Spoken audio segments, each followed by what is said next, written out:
साथीहरु तपाईहरु सबैले स्वागत छ डिजिटल नेपाल विथ रोजनमा। आज म तपाईहरुले चाहिँ थम्बनेल चाहिँ कसरी बनाउन सकिन्छ भनेर चाहिँ म तपाईहरुलाई चाहिँ त्यो भिडियो बनाउने छु।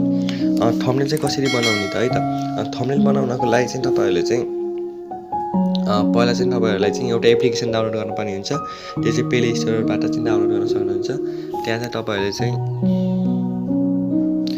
पिक्सेल एप भनेर चाहिँ एउटा एप्लिकेसन चाहिँ इन्स्टल गर्नुपर्ने हुन्छ। तपाईहरुले चाहिँ डाउनलोड गर्नुपर्ने हुन्छ।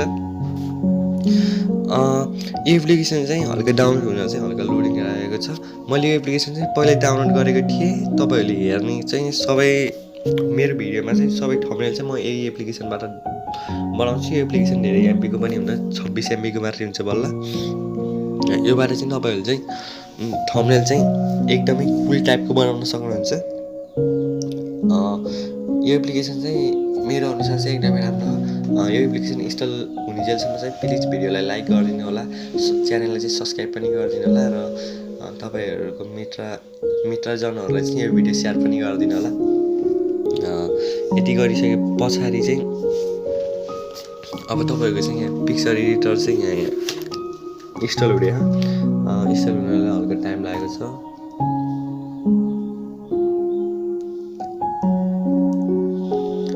तपाईहरुको चाहिँ यो इन्स्टल हुने बित्तिकै चाहिँ म तपाईहरुले चाहिँ क्विकमा चाहिँ तपाईहरुले चाहिँ कसरी झ्यापझुप सिकाइहाल्नेछु। तपाईहरुले चाहिँ कसरी यो भिडियो चाहिँ एडिट गर्न सक्नुहुन्छ, मतलब भिडियो एडिट भन्दा थम्बनेल चाहिँ कसरी बनाउन सक्नुहुन्छ भनेर चाहिँ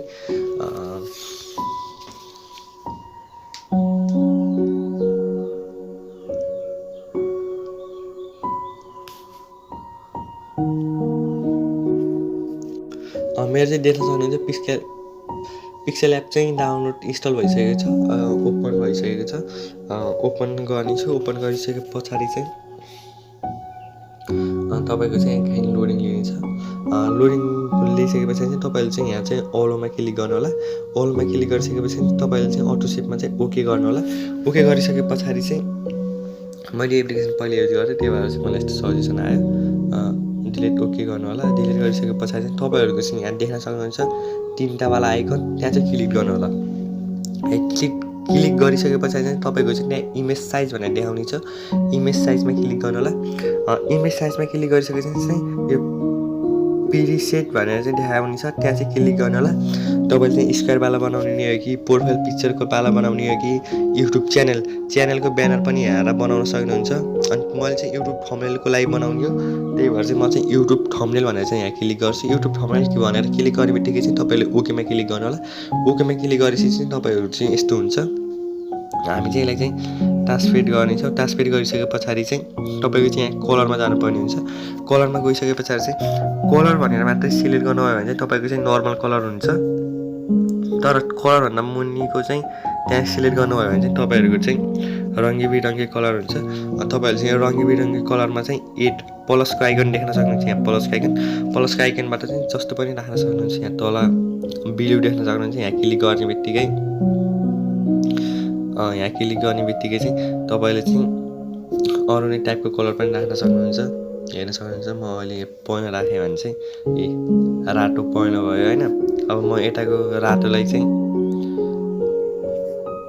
म हरियो राखेँ भने चाहिँ यस्तो पनि गराउन सक्नुहुन्छ। ओके गर्नुभयो भने चाहिँ तपाईको चाहिँ यस्तो टाइपको चाहिँ बन्नेछ। यस्तो पनि गराउन सक्नुहुन्छ। मेरो चाहिँ अफिसियली चाहिँ मैले चाहिँ सबै थम्बनेलमा चाहिँ मैले चाहिँ यही टाइपको कलर चाहिँ युज गर्छु। किन भन्दाखेरि यो चाहिँ एकदमै मेरो हुन्छ नि, एकदमै राम्रो लाग्छ, एट्र्याक्टिभ लाग्छ रेड र ब्लु चाहिँ।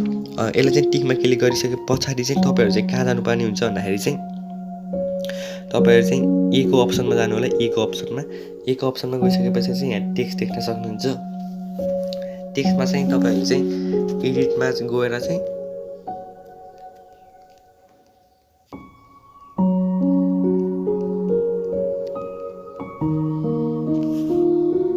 यसरी चाहिँ तपाईले चाहिँ आफ्नो मन परी राख्न सक्नुहुन्छ। तपाईहरु यहाँ चाहिँ एडिट गर्न सक्नुहुन्छ, साइजहरु बढाउन सक्नुहुन्छ, घटाउन सक्नुहुन्छ हैन। साइजमा जानुभयो भने चाहिँ अनि त्यहाँ चाहिँ यसलाई चाहिँ हल्का लेफ्टमा लान सक्नुहुन्छ, यता ल्याउन सक्नुहुन्छ, राइटमा लान सक्नुहुन्छ, लेफ्टमा लान सक्नुहुन्छ। तपाईहरुको मर्जी अनुसार हुन्छ। म चाहिँ यसलाई हल्का घटाउँछु। मेरो चाहिँ हल्का बिग्रेछ मैले झ्यापझुप गर्दाखेरि। सो यति गरिसके पछाडि चाहिँ तपाईले चाहिँ यहाँ ब्याक कलर पनि राख्न सक्नुहुन्छ, रेड राख्न सक्नुहुन्छ, व्हाइट राख्न सक्नुहुन्छ, ब्ल्याक म चाहिँ ब्ल्याकमै राख्छु। यति गरिसके पछाडि चाहिँ तपाईँ चाहिँ स्टाइलमा क्लिक गर्नुभयो भने चाहिँ तपाईँको चाहिँ तल यस्तो हुन्छ अनि यसलाई चाहिँ हल्का बाङ्गे बनाउनु पर्ने हुन्छ।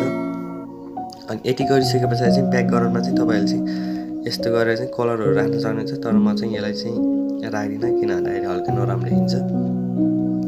तपाईँहरूले चाहिँ यति गर्दा हुन्छ थम्बनेल बनाउनको लागि, अरू त्यस्तो आवश्यक पर्दैन। तपाईँले चाहिँ अब इनपुटमा गएर चाहिँ अब तपाईँहरूले चाहिँ यहाँ सिलेक्ट गर्न सक्नुहुन्छ। तपाईँलाई फोटो चाहियो ल हाउ टु मेक थम्बनेल, यसलाई चाहिँ हल्का यसरी घटाउन बढाउन पनि सक्नुहुन्छ। म चाहिँ धेरै धेरै टाइम अब्जर्भ गरेँ टिक गरिहालिन्छु। तपाईँ हल्काले यसरी फुल्ले पारेर यता राख्न सक्छु। यस्तो गरेर चाहिँ तपाईँले चाहिँ इनपुट गएर चाहिँ इनपुटमा अझै धेरै चाहिँ उसहरू गर्न सक्नुहुन्छ। अब युट्युबको बारेमा गराउनुहुन्छ नि युट्युबको। अब यदि तपाईँले चाहिँ भ्लग सलगहरू होइन आफ्नो पर्सनल बारेमा बनाउनु भएको छ, तर तपाईँको आफ्नो पर्सनल फोटो हाल्नु छ भने पनि इनपुटमा गएर चाहिँ तपाईँले चाहिँ आफ्नो पर्सनल फोटो चाहिँ सिलेक्ट गरेर चाहिँ यतापट्टि चाहिँ माई पर्सनल लाइफ जर्नी भनेर चाहिँ हाल्न सक्नुहुन्छ होइन।